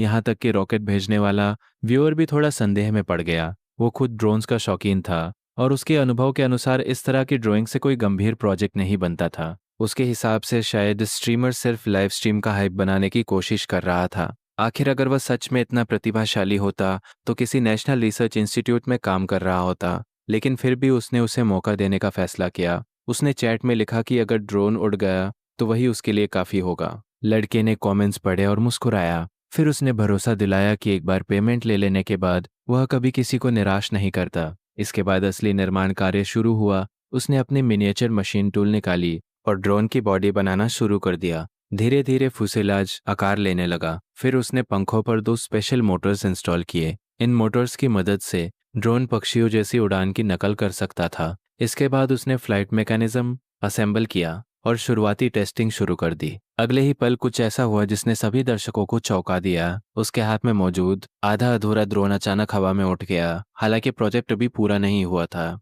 लेकिन वो पहले ही उड़ने लगा था। लाइव स्ट्रीम में बैठे दर्शक एकदम स्टन्ड रह गए। अब तक जो लोग मजाक उड़ा रहे थे वे भी चुप हो गए। सबको एहसास होने लगा कि शायद यह स्ट्रीमर सच में कुछ अलग है। लड़के ने हल्की हंसी के साथ ड्रोन को वापस नीचे उतारा। फिर वह घर के सिक्योरिटी कैमरा की तरफ बढ़ा। उसने उसे खोलना शुरू कर दिया, क्योंकि आज का प्रोजेक्ट जल्दी पूरा करना था और वह चाहता था कि दर्शक उसी दिन फिनिश्ड प्रोडक्ट देख सकें। इसलिए उसने अलग अलग डिवाइसेस के पार्ट्स इस्तेमाल करने का फैसला किया। उसने बताया कि यह HD कैमरा भी उसने खुद बनाया था और उसकी क्वालिटी बाजार में मिलने वाले कई कैमरा से बेहतर थी। दर्शकों ने भी इस फैसले पर कोई आपत्ति नहीं जताई। आखिर अगर वो कैमरा भी शुरू से बनाता तो लाइव स्ट्रीम घंटों और लंबी हो जाती। उधर दूसरी तरफ रिसर्च इंस्टीट्यूट में भी एक अलग कहानी चल रही थी। शेनजिंगन उस रस्सी को इंस्टीट्यूट में वापस ले आया था। शुरुआत में उसका इरादा सिर्फ एक साधारण परीक्षण करने का था, लेकिन जैसे जैसे जांच आगे बढ़ी, पूरे लेबोरेटरी का माहौल बदलने लगा। क्योंकि देखने में साधारण लगने वाली उस रस्सी के आंकड़े चौंकाने वाले थे। चाहे टफनेस हो या टेंसाइल स्ट्रेंथ, दोनों ही सामान्य मानकों से कहीं ऊपर थे। रिपोर्ट देखते ही कई रिसर्चर्स की आंखें चमक उठी। उन्हें महसूस होने लगा कि शायद उनके हाथ कोई बेहद असाधारण मटेरियल लग गया है। रिसर्च इंस्टीट्यूट के अंदर उस रस्सी की टेस्टिंग लगातार जारी थी। जैसे जैसे डेटा सामने आ रहा था, रिसर्चर्स के चेहरे पर हैरानी बढ़ती जा रही थी। किसी ने तुरंत सवाल पूछा कि आखिर ये रस्सी आई कहाँ से है, क्योंकि इसके आंकड़े उनकी पिछली सभी टेस्ट सैंपल से कहीं बेहतर थे। शेंजिंगन ने बताया कि कुछ दिन पहले उसने यह रस्सी कैप्टन ली के पास देखी थी। उस समय उसे सिर्फ इसकी वीविंग टेक्निक थोड़ी अलग लगी थी, लेकिन उसने कभी नहीं सोचा था कि इसकी परफॉर्मेंस इतनी ज़बरदस्त होगी। यह सुनते ही सभी रिसर्चर्स और उत्साहित हो गए। उन्होंने फैसला किया कि टेस्टिंग तुरंत आगे बढ़ाई जाएगी। अब वे इसकी असली लिमिट जानना चाहते थे। इसके बाद लगातार नए टेस्ट शुरू हुए। टेंशन वैल्यू बार बार बढ़ाई जाती रही। 1 बार, 2 बार, 3 बार, और फिर आंकड़े लगातार ऊपर चढ़ते गए। आखिर 8वीं बार टेंशन बढ़ाने के बाद रस्सी में टूटने के शुरुआती संकेत दिखाई देने लगे, लेकिन तब तक उसके रिजल्ट्स पूरे लेबोरेटरी को हिला चुके थे। कई रिसर्चर्स की आंखों में उत्साह साफ दिखाई दे रहा था। कुछ लोग तो भावुक होकर लगभग रो पड़े, क्योंकि इतने लंबे समय बाद उन्हें आखिरकार उम्मीद की किरण दिखाई दी थी। उनके मुताबिक aircraft carrier arresting cable project में अब सचमुच सफलता की संभावना पैदा हो गई थी। इस रस्सी का ओवरऑल परफॉर्मेंस उस डाटा के बेहद करीब था जिसकी उन्हें जरूरत थी। अगर इसकी मोटाई थोड़ी और बढ़ा दी जाए तो शायद यह उनकी सभी आवश्यकताओं को पूरा कर सकती थी। यह खबर इंस्टीट्यूट के लिए किसी चमत्कार से कम नहीं थी, क्योंकि पिछले काफी समय से पूरा रिसर्च इंस्टीट्यूट भारी दबाव में जी रहा था। एयरक्राफ्ट कैरियर बनने के बाद अरेस्टिंग गियर पूरे संस्थान की सबसे बड़ी समस्या बन चुका था। अनगिनत प्रयासों और वर्षों की मेहनत के बावजूद सफलता हाथ नहीं लग रही थी, और जब आखिरकार जिम्मेदार रिसर्चर को ब्रेक थ्रू मिला तो इम्प्लीमेंटेशन से पहले ही उसकी हत्या कर दी गई। उस घटना के बाद पूरे इंस्टीट्यूट के अंदर दबी हुई निराशा फैल गई थी, लेकिन अब अचानक सब कुछ बदलता हुआ दिखाई दे रहा था। शुरुआती उत्साह शांत होने के बाद सभी रिसर्चर्स की नज़र डायरेक्टर पर गई। उनके मन में सिर्फ एक सवाल था, क्या कैप्टन ली से सुये की कॉन्टैक्ट इन्फॉर्मेशन ली जा सकती है? आखिर ऐसी रस्सी कोई साधारण व्यक्ति नहीं बना सकता था। डायरेक्टर भी यही सोच रहा था। वह ली जैनबिंग को फोन करने ही वाला था कि अचानक उसे कुछ याद आया। उसने तुरंत अपना फोन निकाला, फिर एक लाइव स्ट्रीमिंग ऐप डाउनलोड किया। इसके बाद उसने सर्च बार में मास्टर सू टाइप किया और अगले ही पल उसे वही अकाउंट मिल गया। संयोग से उस समय सुये लाइव था। उधर दूसरी तरफ सुये का ड्रोन प्रोजेक्ट लगभग पूरा हो चुका था, लेकिन अब उसके सामने एक नई समस्या थी। ड्रोन के लिए आर्टिफिशियल फेदर्स उपलब्ध नहीं थे, इसलिए वह सीधे पड़ोसी के चिकन कूप में पहुंच गया। वहां से उसने कुछ चिकन फेदर्स उधार लिए, फिर उन्हें ड्रोन पर लगा दिया। इतना ही नहीं, उसने फेदर्स को हरे रंग में भी रंग दिया। उसके मुताबिक फिलहाल काम चलाने के लिए यही सबसे अच्छा विकल्प था। लेकिन जब दर्शकों ने फिनिश्ड अपीयरेंस देखी तो पूरा लाइव स्ट्रीम रूम एक बार फिर हंसी से भर गया। दूर से देखने पर ड्रोन ठीक लग रहा था, लेकिन पास से देखने पर उसका रूप काफी अजीब दिखाई देता था। कई लोगों ने मजाक उड़ाना शुरू कर दिया। कुछ दर्शकों का कहना था कि ये डिजाइन दुश्मनों को डराने के बजाय हंसा देगा, तो कुछ लोग चिकन फेदर्स देखकर लगातार चुटकुले बना रहे थे। लेकिन सुये बिल्कुल परेशान नहीं हुआ। उसने हंसते हुए सबको शांत रहने को कहा। फिर उसने घोषणा की कि अब टेस्टिंग का समय आ गया है। ये कहते हुए उसने रिमोट कंट्रोल उठाया और ड्रोन को एक्टिवेट कर दिया। अगले ही पल वो हरे फेदर्स वाला अजीब दिखने वाला ड्रोन धीरे धीरे अपने पंख फड़फड़ाने लगा, फिर जमीन से उठा और कैमरे के सामने उड़ने लगा। उसने हवा में पूरा 360 डिग्री रोटेशन भी किया। यह देखकर दर्शक तुरंत चुप हो गए, क्योंकि चाहे उसका अपीयरेंस जैसा भी हो, लेकिन ड्रोन सचमुच उड़ रहा था। उड़ान के दौरान सुये लगातार उसकी विशेषताएं समझाता रहा। उसके अनुसार इस ड्रोन में और भी कई फंक्शंस जोड़े जा सकते थे। यहाँ तक कि उसने मजाक में कहा कि अगर इसके अंदर मिनिएचर बॉम्ब्स लगा दिए जाएं, तो युद्ध के समय इसे दुश्मन के कैंप में भेजना काफी दिलचस्प होगा। यह सुनते ही चैट में फिर से हंसी छिड़ गई। कई लोगों ने मजाक किया कि लगता है सुये को बाहर की आज़ादी पसंद नहीं आ रही और वह फिर से पुलिस स्टेशन लौटना चाहता है। लेकिन इसी दौरान कुछ दर्शकों ने एक बेहद अजीब बात नोटिस की। ड्रोन उड़ रहा था, लेकिन उसकी आवाज़ लगभग सुनाई ही नहीं दे रही थी। कमेंट सेक्शन में तुरंत इस पर चर्चा शुरू हो गई। कई लोगों ने स्वीकार किया कि उन्हें वास्तव में कोई खास आवाज़ सुनाई नहीं दे रही। कुछ लोगों को लगा कि शायद ड्रोन कैमरे से दूर है, इसलिए आवाज़ नहीं आ रही। लेकिन कुछ दर्शकों को शक होने लगा कि शायद सुये सच बोल रहा था। जब उसने कमेंट्स देखे तो उसके चेहरे पर गर्व भरी मुस्कान आ गई। उसने तुरंत सबको बताया कि वह मजाक नहीं कर रहा था। ड्रोन सचमुच लगभग साइलेंट मोड में काम करता है। इतना ही नहीं,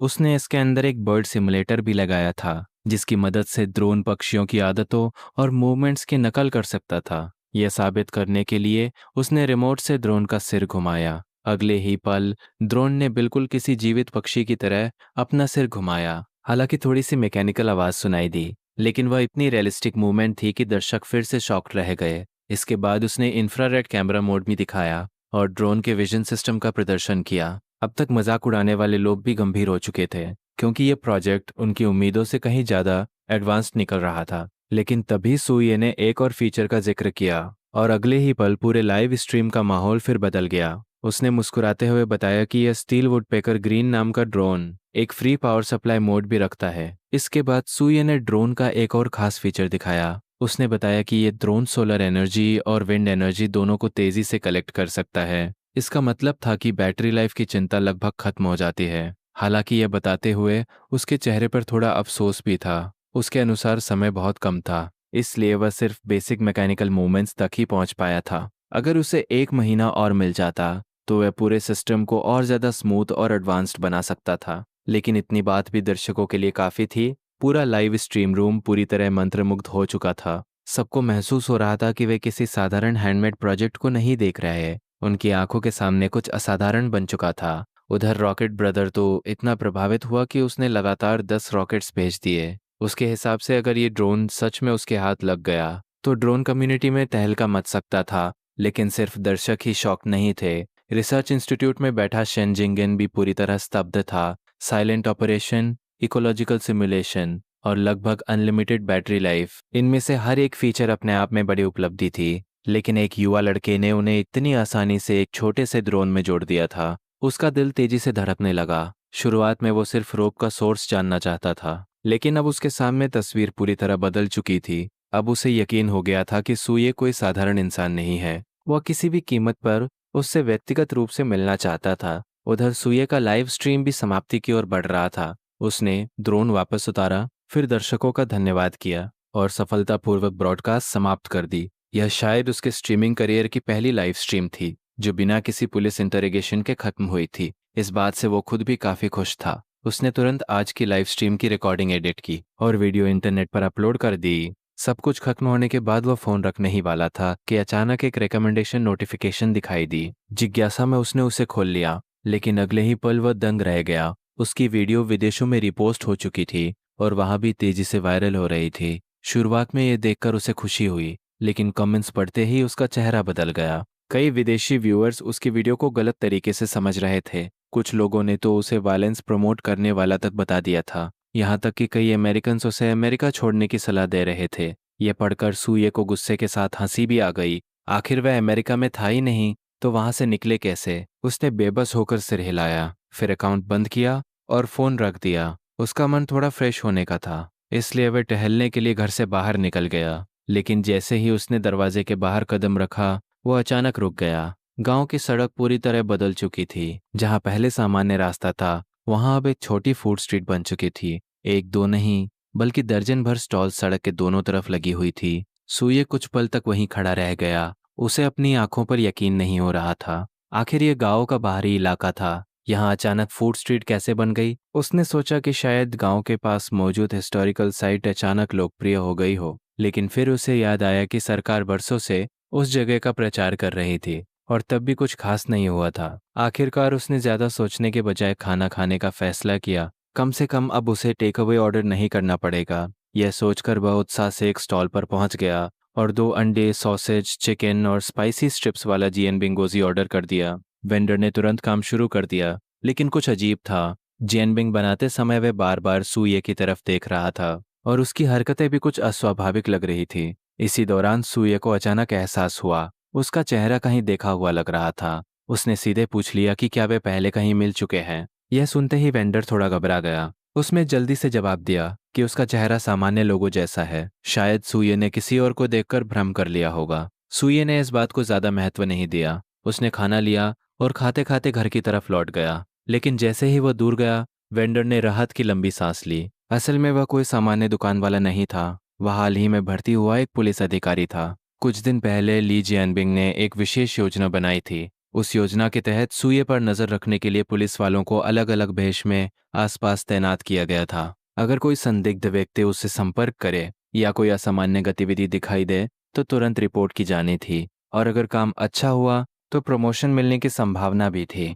इस मिशन में सिर्फ वही नहीं था, पुलिस स्टेशन की सफाई कर्मचारी, सिक्योरिटी गार्ड, यहाँ तक कि पड़ोसी स्टेशन के ट्रेनीज तक को यहाँ भेजा गया था। पूरा इलाका लगभग एक गुप्त निगरानी क्षेत्र बन चुका था, जबकि दूसरी तरफ दुनिया के एक अलग कोने में मध्य पूर्व के एक संगठन का माहौल बेहद तनावपूर्ण था। उनके नेता हसन गुस्से में थे, स्थिति लगातार खराब होती जा रही थी, और अगर जल्दी कोई समाधान नहीं निकला तो उन्हें आत्मसमर्पण तक करना पड़ सकता था। इसी तनाव के बीच एक जूनियर ऑफिसर तेजी से कमरे में घुसा। उसके चेहरे पर उत्साह साफ दिखाई दे रहा था। उसने दावा किया कि उसे हथियारों की समस्या का समाधान मिल गया है। यह सुनते ही हसन और वाइस जनरल करीम दोनों चौकन्ने हो गए। उन्होंने तुरंत पूछा कि आखिर तरीका क्या है। अधिकारी ने बिना कुछ कहे अपना फोन आगे बढ़ा दिया। फिर उसने एक वीडियो चला दी। वीडियो में एक चीनी युवक दिखाई दे रहा था। अधिकारी के अनुसार वह व्यक्ति बेहद विस्तार से चीजें बनाना सिखा रहा था, और उसकी विधियां इतनी सरल थी कि उन्हें स्थानीय स्तर पर दोहराया जा सकता था। इतना सुनते ही कमरे का माहौल पूरी तरह बदल गया।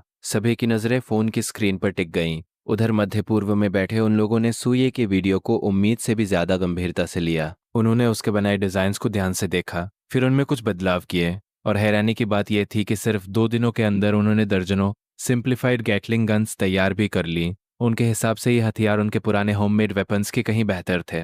लेकिन इन सब बातों से सुये पूरी तरह अनजान था। उसे बिल्कुल अंदाजा नहीं था कि उसकी वीडियोस की वजह से दुनिया के दूसरे हिस्सों में भी बदलाव शुरू हो चुके हैं। उसका पूरा ध्यान इस समय सिस्टम पर था। पिछले कुछ दिनों की लगातार लाइव स्ट्रीमिंग और क्राफ्टिंग की वजह से उसकी मैनुअल क्राफ्टिंग स्किल्स एक बार फिर बढ़ गई थी। अब सिस्टम उसके लिए लगातार नई नई टेक्नोलॉजीज अनलॉक कर रहा था। हालांकि शुरुआत में उसे सिर्फ ब्लूप्रिंट्स मिलते थे, लेकिन जैसे जैसे वह उन ब्लूप्रिंट्स को असली प्रोडक्ट्स में बदलता जाता, उसकी क्राफ्टिंग लेवल और ऊपर जाती जाती, और उसी के साथ सिस्टम के रिवॉर्ड्स भी बेहतर होते जाते। कभी एडवांस टेक्नोलॉजीज मिलती तो कभी अचानक किसी बड़े रिवॉर्ड पैकेज का ड्रॉप हो जाता, बिल्कुल वैसे ही जैसे उसे पहले डुअल ब्लेड्स मिली थी। और इस बार जो ब्लूप्रिंट अनलॉक हुआ था वह पहले से भी कहीं बड़ा था। इसी वजह से सुये पूरी रात उत्साह में सो नहीं पाया। उसने रात भर मटेरियल्स तैयार किए, क्योंकि वह अगले दिन अपने व्यूअर्स को एक बड़ा सरप्राइज देने वाला था। अगली सुबह वह हमेशा की तरह लाइव स्ट्रीम पर आ गया, लेकिन इस बार उसके बोलने से पहले ही चैट सेक्शन पागल हो चुका था। हर कोई अपनी अपनी मांग रख रहा था। कोई 9 ड्रैगन्स शवल पाम बनवाना चाहता था, कोई बीस्ट हेड, तो कोई रोबोट। पूरा कमेंट सेक्शन लगातार उड़ रहा था। सुये ने हाथ उठाकर सबको शांत करने का इशारा किया, फिर मुस्कुराते हुए बताया कि आज वह कोई छोटी मोटी चीज नहीं बनाने वाला। आज का प्रोजेक्ट एक बड़ा प्रोजेक्ट होगा। इसके बाद उसने कैजुअली पूछा, अगर वह एक टैंक बनाए तो कैसा रहेगा। उसकी बात सुनते ही पूरा लाइव स्ट्रीम कुछ सेकंड के लिए शांत हो गया, जैसे सभी व्यूअर्स का दिमाग रुक गया हो। लेकिन अगले ही पल कमेंट सेक्शन फट पड़ा। हर तरफ डिस्बिलीफ और शॉक था। लोगों को लगा कि इस बार सुये हद से ज्यादा बड़ा चढ़ाकर बोल रहा है। आखिर टैंक कोई खिलौना नहीं था। कई व्यूअर्स को यकीन ही नहीं हुआ कि वह ऐसा दावा कर सकता है। तब सुये ने तुरंत सफाई दी। उसने कहा कि लोग गलत दिशा में सोच रहे हैं। वह कोई असली मिलिट्री टैंक नहीं बना रहा। यह सिर्फ एक हैंडमेड आर्ट प्रोजेक्ट होगा, इसलिए किसी को चिंता करने की जरूरत नहीं है। यह कहकर उसने बताया कि सारी सामग्री वह पिछली रात ही तैयार कर चुका है और अब काम शुरू होने वाला है।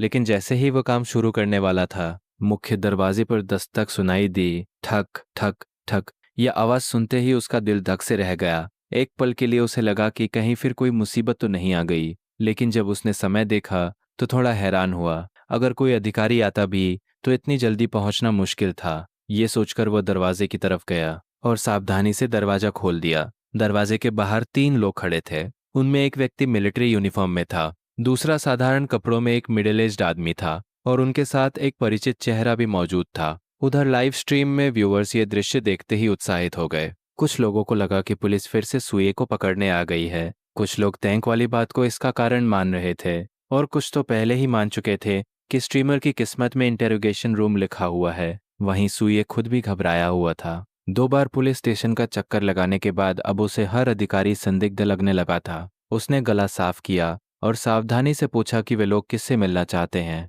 तभी सामने खड़े मिडिल एज व्यक्ति ने जल्दी से अपना परिचय दिया। उसका नाम शेन जिंगयान था और वह ड्रैगन किंगडम रिसर्च इंस्टीट्यूट का डेप्यूटी डायरेक्टर था। साथ खड़ा मिलिट्री ऑफिसर लू जंग नाम का व्यक्ति था, जो उसे यहाँ तक एस्कॉर्ट करके लाया था। इसके बाद शेन जिंगयान ने विनम्रता से पूछा कि क्या वे अंदर आकर बात कर सकते हैं। सुये ने तुरंत उन्हें अंदर आने का निमंत्रण दिया। तीनों लोग आंगन में पहुंच गए। लेकिन शेनजिंगयान की नज़र तुरंत उन फोन्स पर गई जो लाइव स्ट्रीम रिकॉर्ड कर रहे थे। उसने पूछा कि क्या फिलहाल लाइव स्ट्रीम बंद की जा सकती है। सुये ने बिना किसी सवाल के सिर हिला दिया। वो फोन के पास गया, दर्शकों की चीखती हुई कमेंट्स को देखा और बिना कुछ समझाए सीधा लाइव स्ट्रीम बंद कर दी। इसके बाद शेनजिंगयान ने अपना हैंडबैग खोला और उसमें से एक रस्सी निकाली। जैसे ही सुये ने उसे देखा, वह तुरंत पहचान गया, वह वही स्पेशल रोप थी। शेनजिंगयान ने सीधे पूछा कि क्या यह रस्सी भी उसी ने अपने हाथों से बनाई थी। सुये कुछ क्षण चुप रहा, फिर उसने सिर हिला दिया। यह जवाब सुनते ही शेनजिंगयान मुस्कुरा उठा।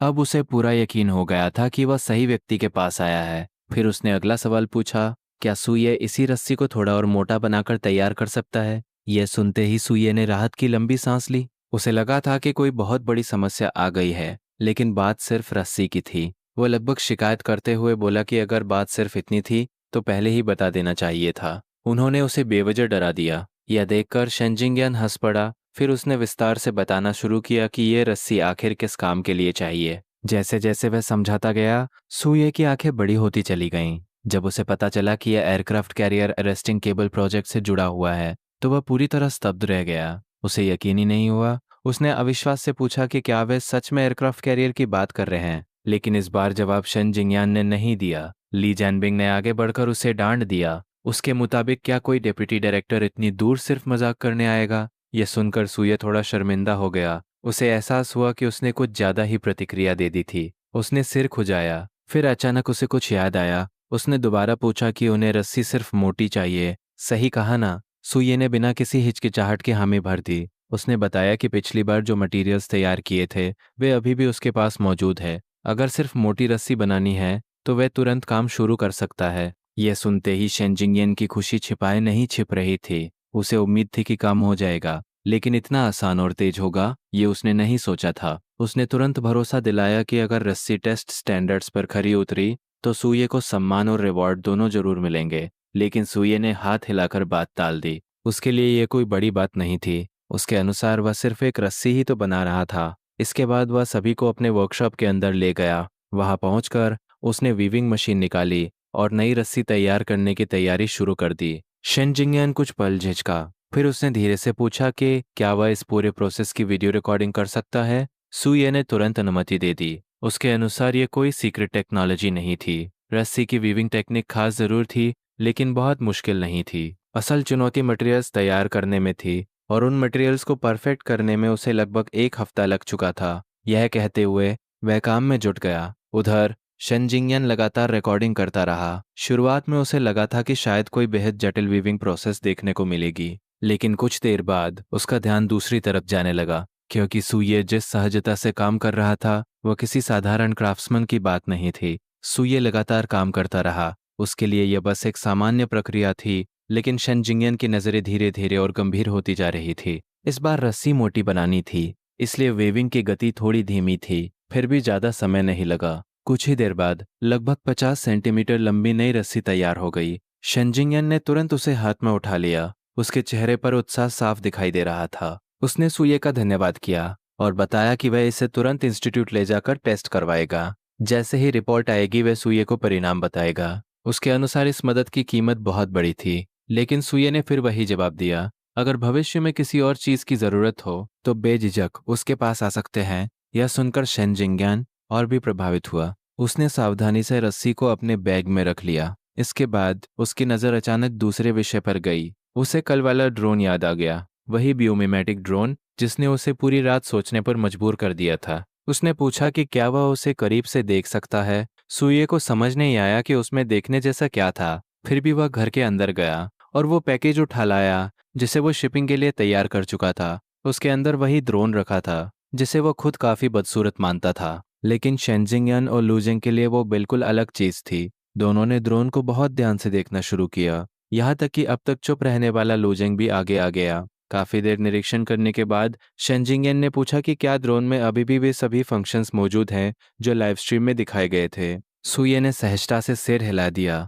फिर उसने अपनी कमियों के बारे में बताना शुरू कर दिया। उसके अनुसार उसकी वर्तमान लेवल अभी पर्याप्त नहीं थी, इसलिए कई एडवांस्ड फंक्शंस वो जोड़ नहीं पाया। अगर वह एक परसेप्शन मॉड्यूल बना पाता तो drone automatic obstacle avoidance, route planning और टारगेट जजमेंट जैसी कैपेबिलिटीज हासिल कर लेता। और अगर उसमें माइक्रो अटैक मॉड्यूल भी जोड़ दिया जाता तो पूरा सिस्टम लगभग परफेक्ट हो जाता। ये कहते हुए उसने अफसोस से सिर हिला दिया, लेकिन उसकी यह बात सुनकर शेन जिंगयान और लू जंग पूरी तरह स्तब्ध रह गए। दोनों कुछ क्षणों तक बोल ही नहीं पाए। विशेष रूप से लू जंग की नजरें बदल चुकी थी। उसके मन में सिर्फ एक विचार घूम रहा था, ऐसी प्रतिभा को किसी न किसी तरह मिलिट्री सिस्टम से जोड़ना ही होगा। उधर शेन जिंगयान की नजरें ड्रोन पर टिकी हुई थी। वह उसकी अपीयरेंस नहीं देख रहा था, बल्कि उसके अंदर छिपी टेक्नोलॉजी देख रहा था। उसके लिए ड्रोन का बाहरी रूप महत्वहीन था। असल खजाना उसके इंटरनल मॉड्यूल्स थे। Infrared system, wireless endurance mechanism, biomimetic movement structure, इनमें से हर एक टेक्नोलॉजी अपने आप में बेहद मूल्यवान थी। और अगर ऐसा ड्रोन कभी बैटलफील्ड में इस्तेमाल हुआ तो पूरी लड़ाई का तरीका बदल सकता था। उसी समय सूये के दिमाग में भी एक विचार आया। अगर बैटलफील्ड में इस्तेमाल की बात हो रही है तो सबसे पहले यह ड्रोन उसके ग्राहक तक पहुंचना चाहिए। आखिर उसने इसे रॉकेट ब्रदर के लिए कस्टम मेड तैयार किया था, इसलिए उसने तुरंत कहा कि यह ड्रोन पहले ही किसी को देने का वादा किया जा चुका है, इसे कहीं और नहीं दिया जा सकता। यह सुनकर शेन जिंगयान आगे बढ़ा। उसने समझाने की कोशिश की कि ड्रोन की कीमत कुछ रॉकेट से कहीं ज्यादा है, लेकिन सूये ने सिर हिलाकर मना कर दिया। उसके लिए वादा सबसे महत्वपूर्ण था। जो चीज किसी को देने का वादा कर दी जाए उसे वो वापस नहीं लेता। फिर अचानक उसे कुछ याद आया। वह मुड़ा और घर के अंदर चला गया। कुछ देर बाद वो एक मोटी फाइल लेकर वापस लौटा। उसने उसे शेन जिंगयान के सामने रख दिया। उसके अनुसार अगर उन्हें ड्रोन में दिलचस्पी है तो वह ब्लूप्रिंट्स ले सकते हैं और खुद अपने ड्रोन बना सकते हैं। यह सुनकर शेन जिंगयान ने फाइल खोली। अंदर डिटेल इंजीनियरिंग ड्राइंग्स भरी हुई थी। सिर्फ ड्रोन ही नहीं, कई दूसरे डिजाइन्स भी मौजूद थे। वे सभी ऐसे प्रोजेक्ट्स थे जिन्हें सूये भविष्य में बनाना चाहता था, लेकिन अभी तक बना नहीं पाया था। जैसे जैसे शेन जिंगयान पेजेस पलटता गया, उसकी सांसें तेज होती चली गई। इन ब्लूप्रिंट्स की कम्प्लेक्सिटी उसकी कल्पना से कहीं ज्यादा थी। विशेष रूप से अपग्रेडेड ड्रोन डिजाइन देखकर तो वो पूरी तरह चौंक गया। उस ब्लूप्रिंट में ट्रेडिशनल प्रोपेलर्स ही नहीं थे।